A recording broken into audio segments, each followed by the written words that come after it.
This is a public service announcement brought to you by me, Edit A, an alter ego residing deep inside your interviewer's head.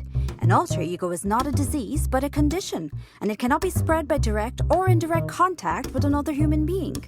It can, however, be aggravated in the presence of children. Side effects include but not limited to nausea, self-loathing, mild to moderate alopecia, dyslexia, temporary paralysis, delirium, confusion, and mass hysteria.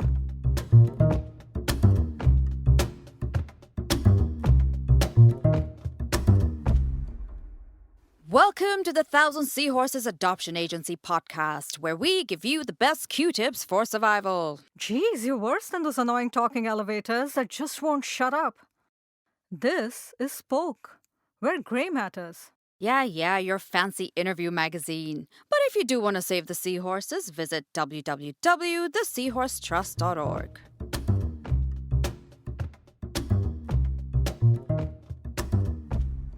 When your first guest was asked to describe himself in one word, he said, multifaceted.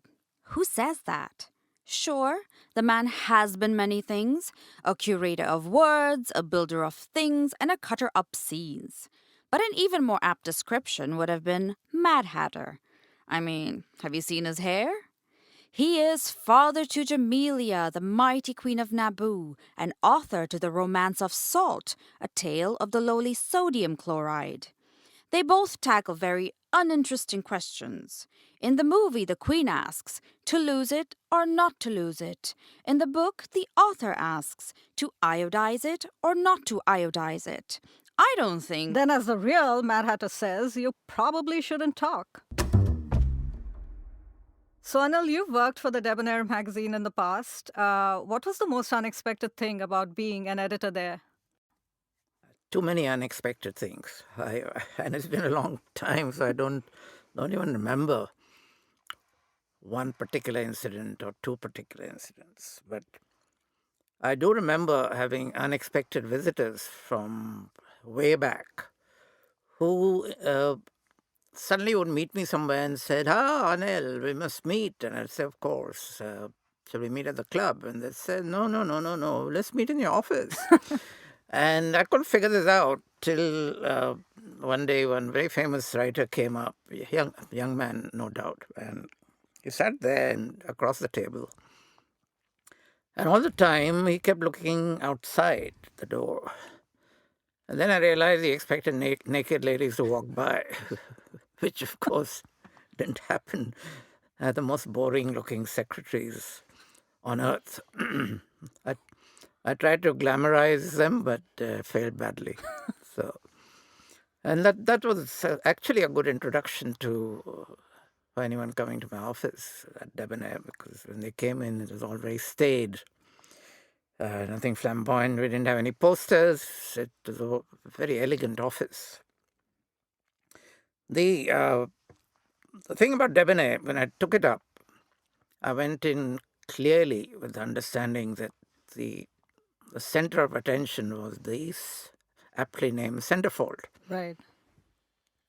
And unlike my predecessor, Vinod Mehta, who treated it as something which he had to get rid of quickly and did a very shoddy job of it, I said we have to pay attention to it, which I did. And with the result that we got a lot of good-looking young women coming up and volunteering to shed their clothes.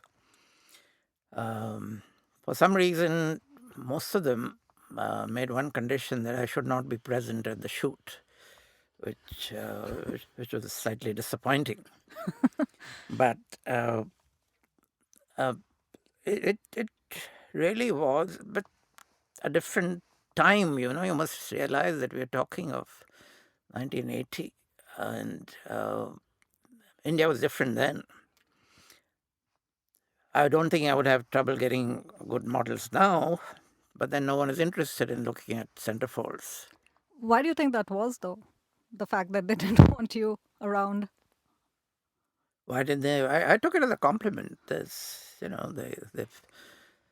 thought the photographer was neutral. He was going to look more into the camera, whereas I would look at them, which perhaps is the reason. having no option, I treated it as a compliment. Just if I may continue Sure. with Debonair, because there's something I'm proud of, uh, which is that we did emphasize the writing part, much like Playboy did. Playboy interviews were famous, and so were ours. I did a lot of them, running into 8 or 10 pages. Wow. We had long articles, and which now I realize would be called long form. No one called them long form then. We had short stories. Now, what I did was, which was very inventive, the centerfold, as you can see, would be a double spread. So I said, what do we do behind the centerfold? Not only do we get 2 pages, but the facing page, we're getting a 3-page spread, which is not possible in any magazine. So I used that for the short story, and I got this incredible illustrator called Avinash Godbole. He's still around, works in advertising. Got him to illustrate all our stories, and they were kind of cutting edge, absolutely cutting edge, and wonderful illustration.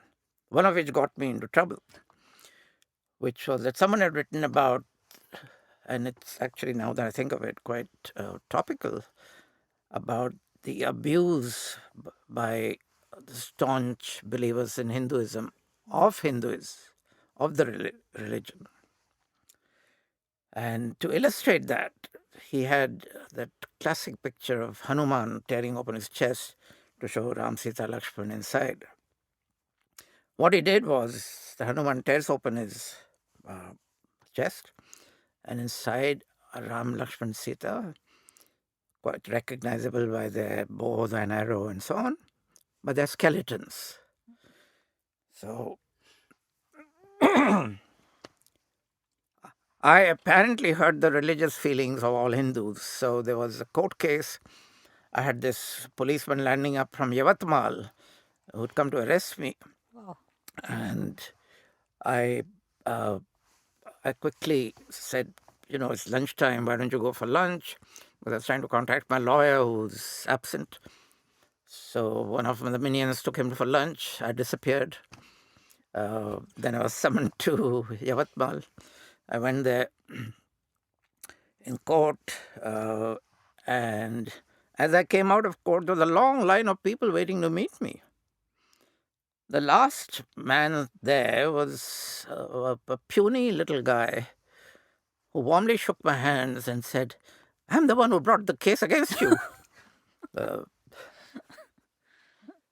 And there are many such stories of Debonair. It's the other thing which happens, and it happened even just last week. I meet people slightly younger than me, who are all in eminent positions. They're great. They're CEOs of hospitals. They're great engineers, and so on. And they said, "Debonair. We read Debonair in college." So it had an impact. It certainly had an impact. And what happened actually, and I like to believe that the pictures led them to buy the magazine, which incidentally was the highest selling magazine in the country, more than India Today. And then they read it. And what I achieved, I think, was that people were not then hiding it. Even in drawing rooms, you saw the magazine. You legitimized it in a way. Yeah, absolutely. And then I had my little daughter looking at it. She pointed out to the nude, "Look." And my wife and I said, "Yeah, she's not wearing clothes." And we treated it as absolutely normal, which I think influenced her attitude. Right. Instead of saying, "Chi, chi, chi." Over the years, your career has shifted from left to right brain. But what about the world of math and engineering that you left behind? Is there anything that you miss about it at all? I don't think so. I don't think I miss anything of what I have finished doing, because I treat it as a phase of my life, a phase of my career. It was a very different world as an engineer or doing mathematics. One dealt with a different set of people to start with. You even taught, didn't you? different set of problems. As an engineer, I would be going on building sites. I would be talking to people I would not meet socially. It's a very different world. The first thing I learned, because I spent a lot of time in Britain, and unknowingly, my accent had become very British. And what I found was that when I was speaking to engineers on the phone, they didn't understand a word of what I was saying. So I deliberately to Indianize my accent, which stuck. But that was one thing. And the second thing was that I think we underrate the kind of work that engineers do, because unlike, let's say, what a journalist does, it's not seen. Right. I think an engineer's work is best done when it's not noticed, because then it's working. Like building services engineering, which I specialized in. If it's done well, you won't have a fire, for example. So if you notice it, which means that the building is burning, something's gone wrong. Right. So, it's a different world altogether. And you deal with it because that's part of your life. That's your whole career at that moment. Then you switch and something else becomes your life. Like when I went to cinema was my life. Right. But why would you regret it? You've done a good job. There was a lingering regret, which was very small, which when I announced to my clients, Firoz Kudianwala, the architect's clients, that I was leaving, the State Bank of India was one of the biggest clients. And there was a Mr. Borkar, who was the chief engineer. And he said, why are you abandoning engineering? You can't. And he said, I'm making you an offer. You do what you want, journalism, whatever. But on the side, you set up your own company and I'll be your first client. And what an offer that was. That's high praise. Yeah. Something I remember with pride. So, Anil, why don't you tell us a little about your time as the head of the NFDC when the film Gandhi was made? Well, when I went in as a young man, and I think I was taken there because I was writing a lot about cinema. So my first job was to look at the scripts. I had all these young men in kurtas and jolas coming in. No women? Not really. The women directors came later, but initially it was people like Saeed Mirza, Ketan Mehta, Vidhu Vinod Chopra. I mean, you name them, the whole galaxy of people. The parallel cinema types would come from FTII. They had these wonderful scripts. And we gave 5 lakhs. And people actually made films in that.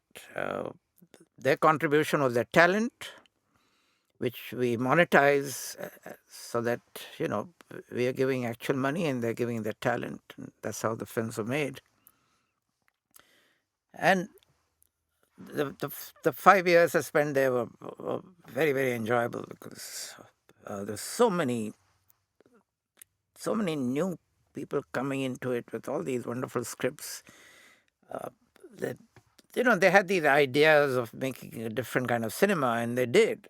And we tried to show them to the public, which was a challenge, but it was wonderful. And then one day I get a call, and the operator was overly excited, which she normally wasn't. And she said, Sir Richard Attenborough on the line. And I knew she wouldn't take the liberty of joking with me. I said, put him on. I talked to him, and he said, Richard Attenborough here, and can you give me an appointment? I'd like to meet you. So I said, of course, Sir Richard. So he came the next day. Our office was in Nariman Point. He was staying at the Oberoi. He came across, and of course, I could have barely contained my excitement, obviously. And he wanted money to make Gandhi, the film.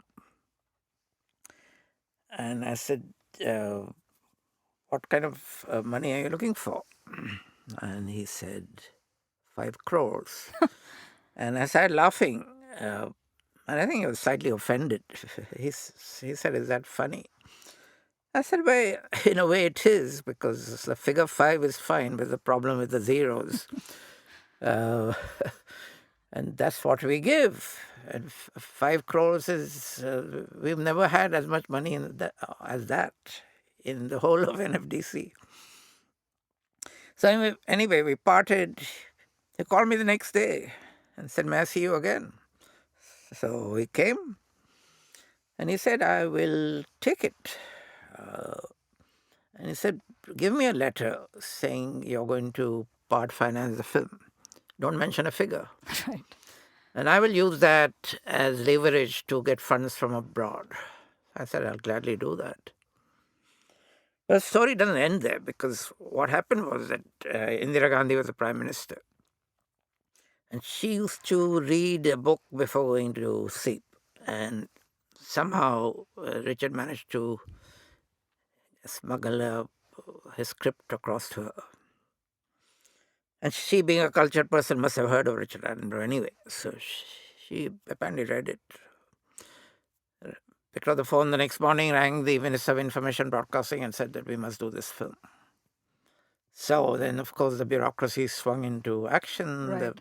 The PM is involved. But then the bureaucrats looked at this saying, ये गांधी पे film बनाएगा ये भी गोरा आदमी कौन देखेगा ये film?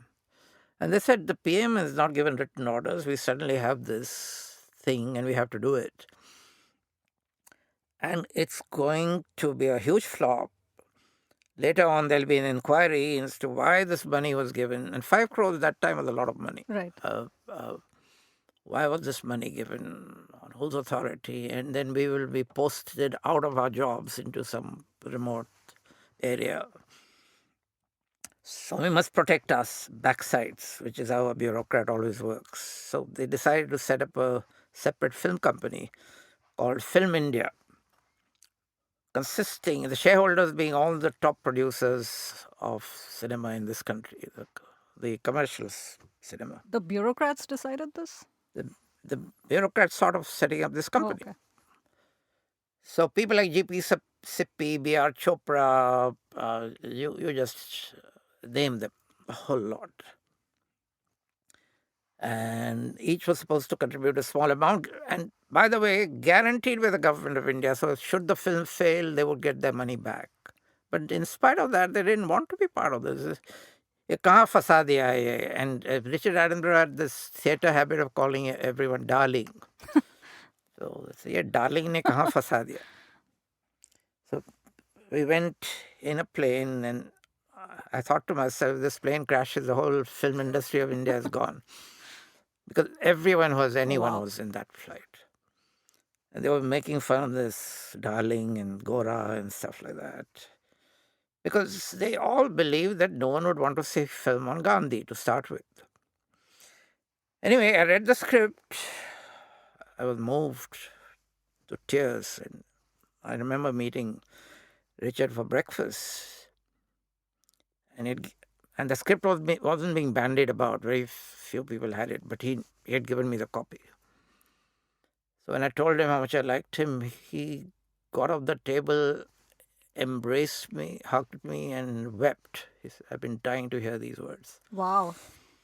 Anyway, I later fought with the ministry, saying all these guys, all these producers don't want to do this. The government of India is guaranteeing this. Why don't you give NFDC the money? And we want to do this. I believe in this film. And if the film fails, you're going to guarantee the money. Right. If it succeeds, NFDC will get money it needs. So finally that view prevailed. The film went on to make huge amounts of money and still comes into NFDC. As it keeps being shown on TV and so Yes. on. And it won all the Oscars. So that's my contribution. But I was a bit of a villain for these young filmmakers. They said, you give us 5 lakhs and you give this foreigner 5 crores. Well, but the young filmmakers, now no longer young, are still my friends. So that's the story. As Queen of Naboo in Star Wars, your daughter said in a quote that packs a punch but drops a punctuation: "The day we stop believing democracy can work is the day we lose it." What about India's democracy is working, Anil, and what isn't? I, for one, think y'all have lost it. Period. Yeah, we have lost it. And but I don't know when this interview is going to go on, but it might get dated. And I hope it gets dated. I hope by the time this comes out and people watch it or listen to it, Indian democracy will be back on track. That's the hopeless optimist in me talking, because I think we are at a very bad stage in our national life, completely. Recent events, the attacks on students and so on, are, I think, an example of that, a very vivid and very unsavory example of that. And what amazes me is that the political dispensation, which on one hand seems to be so keen to get international attention in a favorite way, does not see the repercussions of what they do in this country and how they manage this country. And that is one part. The second part is that there has been now created for the first time since independence an actual divide between communities. And it's not just between communities. It's also a divide between those who are considered not patriotic enough. The anti-nationals, the Khan Market gang, the Tukre gang, and phrases like that, which are so awful. And everyone forgets that we are all Indians. And almost all of us, and I would say without exception, believe in our country. And we want it to be a good country, a better country, something which is good for every citizen. And then what happens is when you divide it and you create these us and them kind of feeling, it is detrimental to what happens in the country. Right. And it affects every walk of life, not just social, but it's going to hurt the economy. It's going to hurt everything that you hold dear and everything that's important. Is anything working though? Well, I don't know if anything's working. Certainly, what has come out is hate. And I'd like to go back, since we are talking of this subject, to what happened at around 1947. And don't forget partition, which must be one of the most traumatic beginnings for nationhood, with lakhs and lakhs of people killed, a kind of communal divide between Hindus, Muslims, Sikhs, and so on, manifested in the most violent, brutal ways across the north and in Bengal. Now to have recovered from that, and I give full credit to Jawaharlal Nehru. Mahatma Gandhi was assassinated in 48, so he didn't have enough time. And Sardar Patel died soon after. The towering personality of Nehru, who by his own example was so beyond all these divides that people, even after the trauma of partition, lived together. Now, that is something which people forget about, that it is such a towering achievement that it's something we must really not forget at all. That India lived as a secular nation, the enmity between communities somehow got submerged. I don't think the feelings ever went away. But what now has happened in the US, for example, that you may have anti-black feelings, a white American, but he or she will not express them. Right.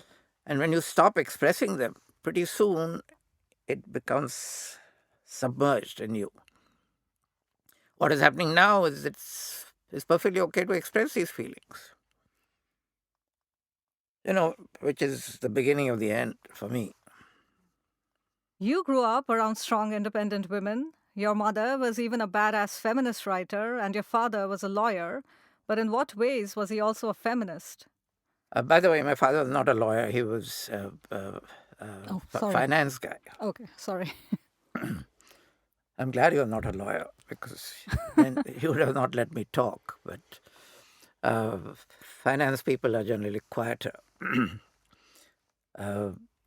My mother was a feminist, but again, she was a quiet feminist. So we never had a kind of rhetoric at the dining table, feminist rhetoric. And it's only later when I grew up and got aware of things like feminism and so on, I realized my mother was one of the first feminists. And if you look at her short stories, that they are a very early expression of feminism. Her stories had these very strong women at the forefront. And, that plus my father's attitude, because he went to study in England. We traveled all across India since he was in the railways. We did not talk about caste. We did not talk about religion. And it sounds almost corny to say so. But without knowing it, we had become real Indians, because these divisions didn't matter to us. We had friends, we liked them or didn't like them depending on what they were, not because, because of the kind of people they were, not what their religion was or Became what their Indian. caste was. All these things didn't matter. We didn't even think about it. Even today, and I find this a bit of a handicap if I'm writing about politics and elections, that I don't understand caste equations. And it's still important in India to understand that. My mother was a very strong woman, but in a quiet way. She led the Mahila Samiti. She was president of this and that and so on. And uh, as a young woman, of course, which is an aspect I don't know except through photographs, she learned horse riding, wearing a 9-yard sari. Can you imagine that? Uh, she did hand-to-hand combat fighting. She learned to use a sword, Wow. clubs, all that. And don't forget, we are talking of 1930s. It's quite amazing, actually. And I actually didn't understand what an incredible woman my mother was till very late. Now, when I look at the pictures, I said, oh, gosh, I underestimated her. And as a child, you're always critical of your parents. And she learned English much later in life because of my father being married to him. But she did her graduation in Sanskrit. So, but I said, I used to think to myself as a teenager, my mother doesn't speak English so well. We're always critical like that. It's only as I grew up and became a little wiser, I realized what a remarkable woman she was. Right. So, one of my favorite writers, Muriel Barbary, said, "Beautiful things should belong to beautiful souls." And the beautiful truth is that single malts can only belong to the beautiful rich souls. Anil, you've said Well, that you're okay with people drinking their whiskey any way they like it because it's ultimately about personal taste. But if taste is what ultimately matters, then why not just start a whiskey club? Why a single malt club? what's a whiskey club? Whiskey clubs means any social gathering.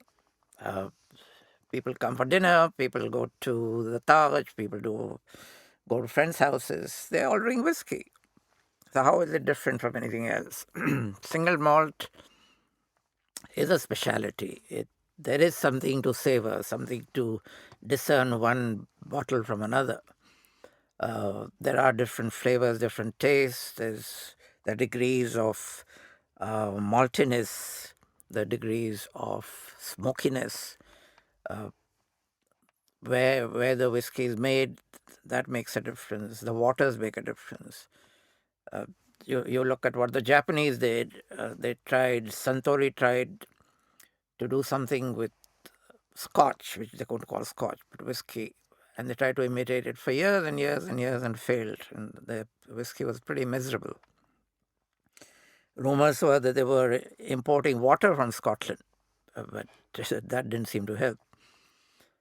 But then something changed, and no one has figured out why. And suddenly, Japanese single malts become about the best in the world. We had single malts in India. Well, we had one single malt in India made by McDowell, which was probably the worst single malt in the world. I thought, till I tasted an Australian single malt, which was even worse. But we now have 3 or 4 Indian single malts, which are pretty respectable. So, everyone's learning the art because there's a demand, because I suppose single malt clubs start, people begin to appreciate it. So, if you have a discerning audience, Palate. a palate, no, but if people who make these whiskies say, okay, there's a market for it, there is a discerning audience for it, then they will devote their attention to it. They'll get specialists, they'll take care, basically, which is how everything improves. Right. Right? What does a single malt club do? In a sense, we are like critics. Now, a critic is important to books, for example, or to music, so on. Now, there are not too many critics who write about single malts, but the fact that there are clubs, people talk about it. I think that news filters to the people who make the malts. I think he should have started a whiskey education club because most Indians think they're drinking whiskey, but it's actually rum. And even their rum isn't technically rum. Yes, because clearly no one gives a dram. Interestingly, though, one reason Scotch gets its unique taste is because the soil in Scotland apparently holds a lot of salt. There are, I believe, recurring themes in all of our lives, Anil, and salt may just be yours. The man did put salt to paper. And he worked for a rather salty magazine once. So, this previous question made me think. Genetically, Indians, like single malts, are also mostly single origin. And yet, this country is more like the unblended states of America. You had prophesied, albeit regretfully, at one of your lit fests that Hindus and Muslims cannot coexist.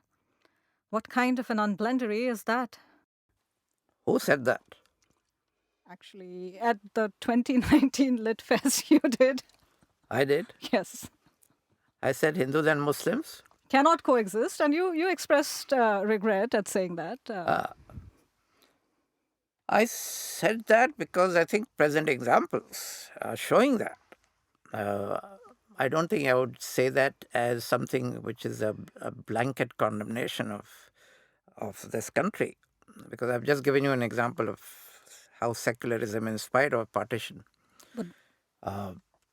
But is it just was it just secularism repressed? worked, and it would have continued to work, and unless a villain called L.K. Advani, who's now become a respected figure because he's gone old, he started that Rath Yatra, and which went and the demolition of Babri Masjid, and I think that's where the rot started. I would also say that Hindus and Muslims have this, particularly from the majority Hindu side, an antagonistic feeling, a feeling of great historical hurt, which is ridiculous, because the Mughal actually even before that, they destroyed temples and so on. Now, if you're a mature person, you say, okay, these things happened, that's history. You can't say that with today's attitudes and perceptions and today's knowledge, you can't then transpose it back to a few hundred years and say that they should have behaved like this, because that never happens. But there isn't a statute of limitations on these things, right? I mean, people don't seem to forget. People don't seem to forget because they're not allowed to forget. And I think this is the point I've been making uh, right through this conversation, which is that if people are made to forget because of, let's say, the examples set by people like Nehru and those who followed him, like Indira Gandhi, for example, uh, people will not forget, but it's something important. And that is what we must realize, that is it top of your mind or is it submerged? What I think I meant to say from that quote, which you have unearthed from somewhere, uh, is that human beings are deeply flawed and vastly prejudiced across the world. I think civilization comes in doing away with those prejudices and doing away with them very, very consciously, very deliberately. It is not a process which happens, but it's a process which you can make happen. And the way it happens, and the way it happened with me and my two sisters, because of what my parents were. Omission. Yes. So it's possible to get rid of these feelings, however old they are, however ingrained they are in your psyche, if you've been brought up in that way, to consider them unimportant. So do you think by not talking about these issues like you didn't growing up, it's the first step in, making them less important? Absolutely. You have to talk about it. You have to talk about it, not shout about it. And I think that's the difference between what is happening now. People are shouting about it. And there's an incident in today's paper where a friend of ours, who's a sailor, goes to Thailand. And he wants to hire a crew. And the people say, but are you Hindu? Now, he's a bit taken aback. He's in Thailand. And he said, why is this question relevant? They said, no, it was because we've had a lot of Hindus coming in and they want a Hindu crew and we only have a Muslim crew left. I was shocked out of his wits, hearing this in another country. This is what is happening now. And this is what we have to overcome by talking about it, by writing about it. It's not going to be easy because the seeds of division have been planted very deliberately. They are being watered every day and they are growing very fast. You have also in the past argued against the notion that freedom of expression is being undermined in India. Do you remain on the same side of that debate? By qualifying freedom of expression, you've essentially disqualified it. Maybe she has a point. Well, look who's being clever. But freedom of expression, of course, is being undermined today, without the slightest doubt. And I'm dismayed that journalists are now not being fearless. When I was part of journalism, when I was an editor, what was on our minds? It wasn't these divides, and we weren't scared of saying that we shouldn't write this because the government will do something. It was always a question of, all right, is your proprietor on your side or not? The proprietor of your newspaper, magazine, whatever. Is he on the same page? You never worried about retribution from the powers, from authorities.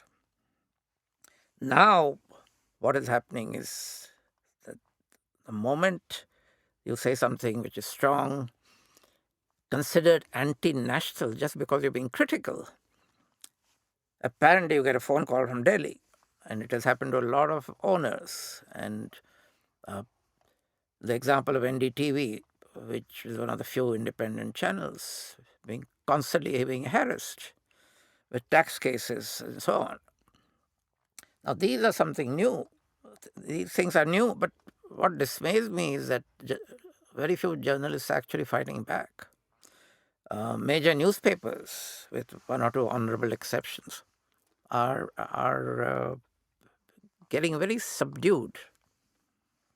How much of this fear do you think is fear of retribution, as you said, from the government vis-a-vis just the But I people? think the fear of retribution of the government is very real, because the government has shown it in many cases, and not just with the media, but in other cases.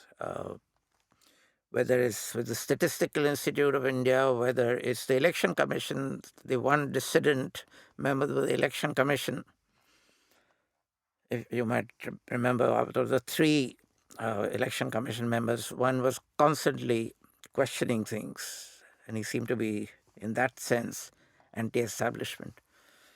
Once his term is over, he is being raided, his son has been raided, his family, everyone's facing harassment. Now, these are not subtle hints. Not at And I all. think this is where things have changed. They are in your face, they're blatant, they are unashamed. The power of the government is being wielded like a huge giant club. By club, I don't mean a club where you go and drink single malt, but something you beat people with. A stick, an iron rod, and is being flashed very deliberately. Fall in line or else. So we are in terrible times. These days, the problem is that you humans are constantly in an offensive state of mind. What? I'm so offended by that. Well, the world may be getting warmer, Greta, but India is full of snowflakes. It couldn't be truer what Salman Rushdie rather poignantly said. What is freedom of expression? Without the freedom to offend, it ceases to exist. As do I. I offend, therefore I am. There's a remarkable account, Anil, in your book, The Romance of Salt, about this massive hedge that the British planted in order to control the passage of salt within India. Everyone knows about the Dandi March, but very few know about this early form of hedging.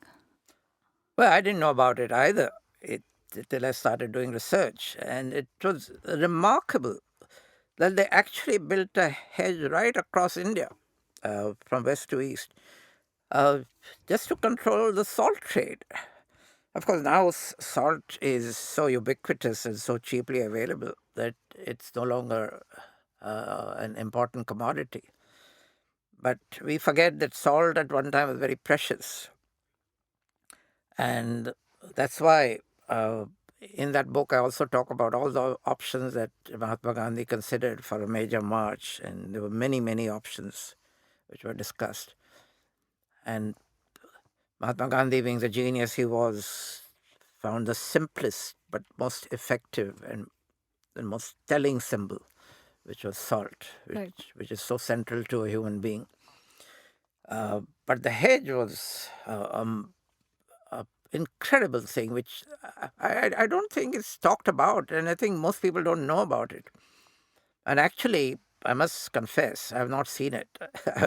I would like to see it, but Well, apparently there's not a whole lot of it left because there is a lot of it left. there isn't actually, from what I read. Oh, okay. There were a couple of people who tried looking for remnants and they couldn't really find anything. But it was 2,500 kilometers per your book at one Well, it point. may still be there, but I'm not hedging my bets. Well, I'm going to tweet Trump that idea so he can kill two birds with one hedge. He can stop border crossings and. It's great for the environment. Shit, never mind then. Also, plant that hedge doesn't really have the same ring to it anyway. George Orwell said in his book 1984, "Who controls the past controls the future. Who controls the present controls the past." Isn't the trend of enhancing Indian mythology to make it seem more progressive and cool also a way of controlling the past? But I'm not sure it's a way of controlling the past. I think it's a Amish Tripathi was the one who I think started the ball rolling, possibly Devdutt Patnaik. And though we've all been brought up on these stories from childhood, how did I learn about Indian mythology? Through my mother, as a child, telling me these stories, which all seemed wonderful and so on. But they were very clearly belonging to a time, a mythological past, and you appreciated them as such. Amish Tripathi, by the way, if you can indulge me, I can tell you the story of this young man being sent to me by a friend saying that, look, he's a banker, but he thinks he's a writer and he's written a book. Would you take a look at the manuscript? Now, something I discourage, because who wants to read manuscripts when there's so many books to read? But I couldn't say no to my friend, so in walks in Amish with this manuscript, which I read diligently over the next few days, making copious notes for improvement and so on. But what I didn't like was the fact that he'd made Shiva, we're talking the first one, the very first book, that he'd made Shiva into speak very contemporary language, saying, oh hell, and stuff like that. And I thought that was taking away from the majesty of, the god. Plus, it was written more like a kind of a thriller kind of thing. And so Amish came to me after I'd read it. I gave him all the improvements, which later I discovered he had ignored completely, which is probably why he sold the book and sold massive quantities of it. He did think I was a good mascot because I launched every book of his subsequently too. And he still, after so many years, will not call me by my first name. He still calls me Mr. Dharker. So what he did, and then what subsequently other people have done, is to make all these mythological stories as something that we can relate to. Because the language is more immediate, is more contemporary, the stories are told in a fast-paced fashion. I don't think it's a throwback, which is probably your question. I don't think it's a throwback. I don't think it's wanting to cling to a glorious past or something like that. It's just the fact that we suddenly discovered that we have this huge mine, a gold mine of stories, which we have not used. Because being a writer, you had to be westernized, and I think that is part of the problem. So we were second-rate novelists, not because we were not going into our own field. To diverge a little, it's someone like Chetan Bhagat. Why is he so successful? Because he addressed contemporary issues of interest to young people. When he wrote about a college campus, all the students who lived in college campuses said, hey, that's us. So the whole, I think writing in India has changed in that way. You have one stream, which is mining mythological stories. The other one is writing about contemporary issues in a more relatable way to the young. So they think of these things as something that could happen to them or have happened to them. Right, and the mining is fine, and even rewriting maybe in a more contemporary way. I think the question was more, when you enhance what you have mined by adding your own narrative to it. Are you not in a way trying to change the past narrative of India? Well, I'm not sure that, at least the writers I know, I don't think they're trying to change the past. Not deliberately, anyway. Yeah, not deliberately. Of course, now it's a bandwagon. So, and it's not something I read, so I don't know. I'm really not an expert on this and how it's developed. But I think the enhancements of the past, which you refer to, comes more from people who do not read anything at all. Which is true of a lot of people. Which is true of a lot of people. Unfortunately, it's true of most politicians, especially the present lot of politicians. And therefore, if the Prime Minister of the country says that India invented plastic surgery because of Ganesh, uh, and and then you realize that he hasn't got his tongue in cheek, he actually means it. Or people say that that India invented flying because there are references to little vehicles going into the air, and and and all these people who take these things literally deny the power of imagination, Right. which I think is also part of our problem, that we are denying the power of imagination. And the people who wrote all these stories had that power of imagination. So they could imagine flying in the air when there was no flying in the air. So we are actually denying our real past. That's interesting, yeah. Yeah. So cricket is a very different game today from what it was even T minus 20 years ago. And a lot has been gained, no doubt, but has anything been lost? Well, I think a lot is lost because T20 is a thrilling game, no doubt, but it is for people who don't understand the subtleties of the game. And I think anyone who really knows cricket knows that it has to be a test match. Now they're talking of shortening the test match to 4 days, which I think is ridiculous.